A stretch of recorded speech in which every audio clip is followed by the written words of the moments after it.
What is up, guys? In today's video, I'm going to show you how to stop comparing yourself to others, and this is one habit that you must eradicate because it's going to lead you to become incredibly miserable.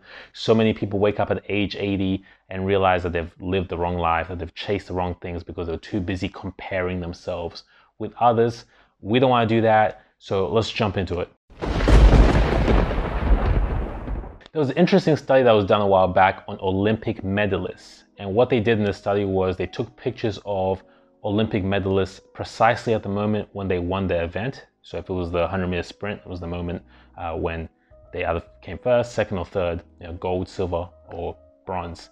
And they also took the pictures of the athletes right before they received their medals, right before the ceremony when they were about to be given their medals. And they asked the people of the study to rate each athlete's happiness from a scale of 1 to 10, where 1 is, the person's completely not happy, they're looking kind of depressed and melancholic, and 10 is ultimate bliss, euphoria, best day of their lives. What you would expect in a study like this is, of course, gold would be the happiest, silver will be the second happiest, and bronze will be the least happiest, just because of the relative scoring of the medals. But what really happened was that, gold was the happiest, silver was the least happiest, and bronze was the second happiest. On average, bronze medalists are happier than silver medalists, and there's a very simple explanation for this. When you win a gold medal, you are number one. You obviously have every reason to be happy. When you win a silver medal, the first thing you're thinking of is, I could have won gold. So you're comparing with someone who is better than you. When you win a bronze medal, you're thinking, oh wow, I'm so glad I actually got a medal. All these other competitors right behind me didn't get a medal. I actually got a medal. This is amazing. So bronze medalists tend to be happier than silver medalists because of what they're anchoring against. And this is the same with life. A lot of us, we tend to anchor ourselves against things that are not appropriate for our ultimate happiness. We're always trying to compete with other people, and we don't have all the facts, and this leads us astray because we can never actually be fully satisfied. You see, there's two different types of happiness. There's what's called hedonic happiness, and there's what's called eudaimonic happiness. Hedonic happiness is the fleeting happiness. It's the pleasurable happiness that comes quick. Think of yourself eating like a nice cake or steak or some ribs or whatever you like. That's hedonic happiness. It's fleeting, it's very pleasurable, but it goes away and you forget about it. Eudaimonic happiness is more of a sensation of fulfillment, where something feels like it's really touching your soul. It's really making you feel like you're doing the right thing in life. You have that alignment with yourself and your life.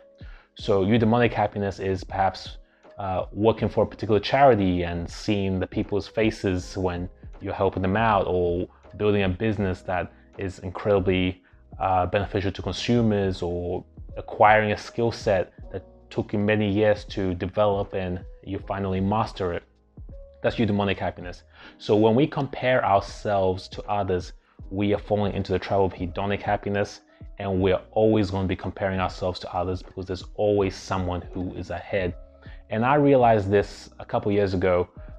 In high school, I was playing chess for the first time. Well, I played chess before that, but for the first time seriously with some friends, and I was getting destroyed. It was really embarrassing because it felt like an attack on my intelligence. I was like, oh wow, I must be really dumb. I keep losing in chess. People are making fun of you as you're losing, so it was quite humiliating. So what happened was, over the high school break, I dedicated myself to mastering chess or getting better at chess. So I signed up to chess.com and I played hundreds of games of chess, hundreds and hundreds and hundreds of games of chess. I watched some YouTube videos on chess, and I ultimately got better. I started getting really good. So when I returned to school the next year, I was dominating all my friends, and they were crying before me as I was destroying them, with forks and whatnot in chess. Now, when I look back at that point in time, it felt good destroying them. It was a sense of hedonic happiness because they were beating me prior, and now I had the upper hand. I learned how to play better, and I was smashing them. But it was a colossal waste of time, because after that I stopped playing chess. It didn't serve a purpose to me. The whole point of getting better was to beat my friends. But when you think of that and how much time it took out of my life just to get those few seconds of satisfaction, you realize that it wasn't really worth it, because we're only on this planet for a very short time. A lot of people don't realize this, but you will die at some point. And if you spend most of your time doing things just to get a few seconds of satisfaction, or just to get the upper hand on someone, you're going to be incredibly upset when it's all over and you've realized that you've wasted this precious gift that we have. So don't compare yourself to others, especially in things that are not aligned with you. Another idea that makes it easier for you to realize that comparing yourself to others is futile and it's not worth it is the fact that for you to attain what someone else has, you need to inherit everything they have. We tend to look at one aspect of what someone else has. So maybe someone has more money than us and we think, damn, this person has more money than us. They're making $50,000 a month. I want to make $50,000 a month. But you're not taking into consideration the amount of stress they have, that you're not taking into consideration the sacrifices they've made in order to reach that level. Perhaps they have no social life, or maybe their relationship is in turmoil. You need to look at everything and be ready to inherit everything to attain what they have. We like to nitpick. We like to want to have the muscles of Simian Panda. We want to have the money of Jeff Bezos. We want to have, the looks of this particular person, or whatever it might be. But we don't want to make the necessary sacrifices that are needed, and this is very unrealistic. So if you're ever feeling down and you're comparing yourself to someone, remember you need to inherit everything they have, and you might not be looking at the complete story of their life. In many ways, your life is probably better than theirs, and there's certain things that you have that they would really want. So comparing is not a game of just choosing little tiny things that we want. You need to be ready to take all of it. And I know where we get this tendency to compare from. It comes from the education system and how we were programmed. When you go to school, you're taught from basically grade 1 to compare yourself to others. There's a ranking system in the class. You have to compare yourself to the person to your right, the person to your left. You get your report card and it tells you the score and where you are relative to the class. This makes no sense. And it sets a bad precedence for the rest of your life, because you're always going to be comparing yourself to others, and that really detracts you from doing the things that really provide meaning to your life. If someone is doing better than you at a certain thing that you want to get better at, what I say is look at them as motivation. I've been doing YouTube for a while. I've got hundreds of videos and I've got 70-something thousand subscribers.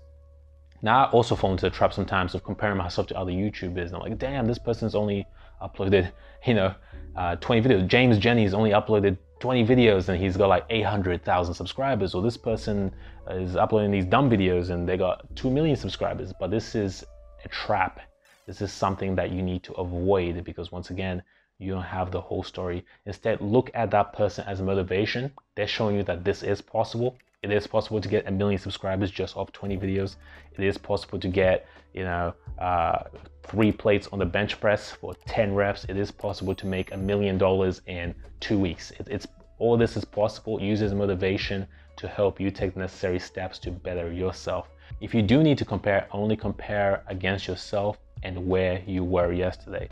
I remember a time when I had 100 subscribers and I was very happy about that. Now that I've got 70,000 subscribers or whatever it is, I can compare myself to when I had 100 subscribers and be like, damn, look how far I've come. Look at this 10x, 20x, 1000x, whatever it is, growth. This is the right way of doing it, because you're using gratitude, and gratitude is a vehicle that takes you to that eudaimonic happiness. You need to be grateful for all the small steps. You need to celebrate all the small wins.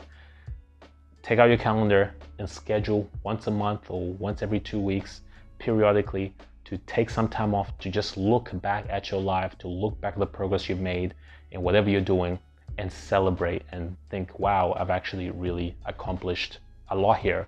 A lot of us don't have time to do that. We're never taught to really give ourselves a pat on the back. What you don't realize is many times you've made tremendous progress. It's just that you can't see the progress you've made because you're too busy looking forward, you're too busy comparing yourself to someone else instead of looking at all that mileage you've accumulated over the years. Don't compare yourself to others, celebrate the small wins, chase eudaimonic happiness, not hedonic happiness. And remember that if you want something that someone else has, you need to be ready to take in everything they have. So when you look at things from that perspective, it really reframes the whole situation for you and makes it easier to focus on your mission and what you want to achieve. Do this, and I promise you'll be one step closer to living and dying well. Thanks for watching the video. I appreciate you. If you haven't already, make sure you subscribe to the channel and click the bell notifications so we can see more of each other. Until next time.